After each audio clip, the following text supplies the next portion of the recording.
Hello friend, movie with আরজেতে আপনাদের সকলকে স্বাগত।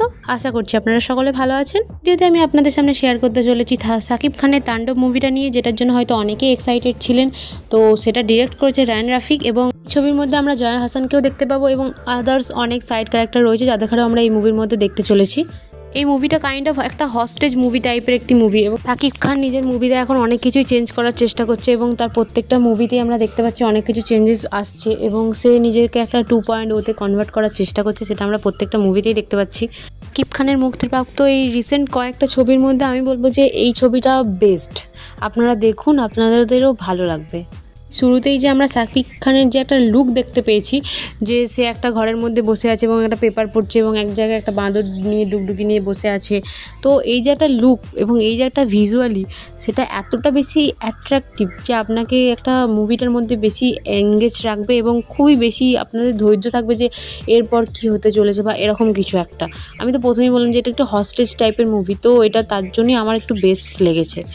এই ছবিটার মেকিং আমি তো বলবো যে টু দ্য পয়েন্ট খুবই ভালো হয়েছে এবং অসাধারণ মেকিং তৈরি করেছে। মুভিটার মধ্যে তারা এত বেশি অ্যাকশন সিকোয়েন্স দেখিয়েছে এবং প্রত্যেকটা সিকোয়েন্সকে তারা যেভাবে ক্রিয়েট করেছে এবং যেভাবে জিনিসটাকে দেখানোর চেষ্টা করেছে আমাদের সামনে, তো সেটা টু দ্য পয়েন্ট অনেক বেশি ভালো লাগছে এবং প্রত্যেকটা জিনিসকে এক্সেলেন্ট লাগছে। মুভির পারফরমেন্সের কথা বলতে গেলে আমি তো সাকিব খানের কথা বলবো যে সে তার পারফরমেন্সের মধ্যে যেটা তার একটা ভয়েসের চেঞ্জ করেছে, তার ভয়েসের মধ্যে একটা ম্যাডনেস নিয়ে এসেছে এবং ভয়েসটাকে সে বেশি তো ভালোভাবে তৈরি করার চেষ্টা করেছে এবং প্রত্যেকটা অ্যাকশন সিকোয়েন্স বলুন, প্রত্যেকটা ডায়লগ ডেলিভারি বলুন, প্রত্যেকটা জিনিসকে সে এত সুন্দরভাবে প্রেজেন্ট করেছে যার কারণে তার পারফরমেন্স অসাধারণ লাগছে।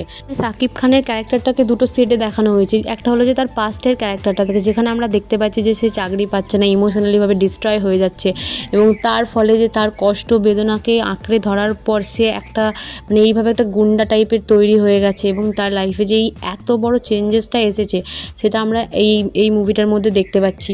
এবং আপনারা যারা দেখেছেন তারা নিশ্চয়ই দেখেছেন যে তার ইমোশনগুলোকে সে এত সুন্দরভাবে ফুটিয়ে তুলেছে এবং এত সুন্দরভাবে সে ডেলিভারি করেছে। ডায়লগ বলুন, ইমোশন বলুন, অ্যাকশন বলুন, প্রত্যেকটা জিনিসকে সে এত সুন্দরভাবে ডিরেকশন দিয়েছে এবং প্রত্যেকটা জিনিস এত সুন্দর। আপনাদের দেখা উচিত মুভিটা। আমি তো বলবো মুভিটা অবশ্যই আপনারা দেখুন। মুভিটার যে স্ক্রিপ্টটা তৈরি করা হয়েছে সেটা প্রথমে তো আমার মনে হয়েছিল যে লাস্ট ইয়ার যে বাংলাদেশে একটা ঝামেলা হয়েছিল কোটা সিস্টেম নিয়ে স্টুডেন্টদের মধ্যে, সেটাকে তুলে ধরার চেষ্টা করেছে, কিন্তু লাস্টের দিকে সেই জিনিসটা ডিরেকশনটা অন্যদিকে গেছে। কিন্তু ফার্স্ট অফ অল এখানে একটা শিক্ষা ব্যবস্থার ত্রুটির কথাও তুলে ধরার চেষ্টা করেছে, যেটা সামাজিক ক্ষেত্রে অনেক বেশি প্রভাব ফেলবে। বাংলাদেশের ক্ষেত্রেই বলুন, ভারতের ক্ষেত্রেই বলুন, সবার ক্ষেত্রেই এই মুভিটা একটা প্রভাব ফেলতে চলেছে। মুভির বিষয়বস্তু তো আমার খুব বেশি ভালো লেগেছে। আপনাদের কি ওপিনিয়ন? যারা দেখেছেন মুভিটা তারা অবশ্যই আমাকে আমার কমেন্ট বক্সে জানান আপনাদের কি ওপিনিয়ন। আশা করছি আমার ভিডিওটি ভালো লেগেছে। আমি আপনাদের কাছে খুব ছোট্ট করে এই মুভিটার একটু জিনিস তুলে ধরলাম, যেটা যদি আপনাদের ভালো লেগে থাকে অবশ্যই লাইক, কমেন্ট, শেয়ার এবং আমার চ্যানেলটিকে সাবস্ক্রাইব করে আমার পাশে থাকবেন। Thank you so much for watching this video.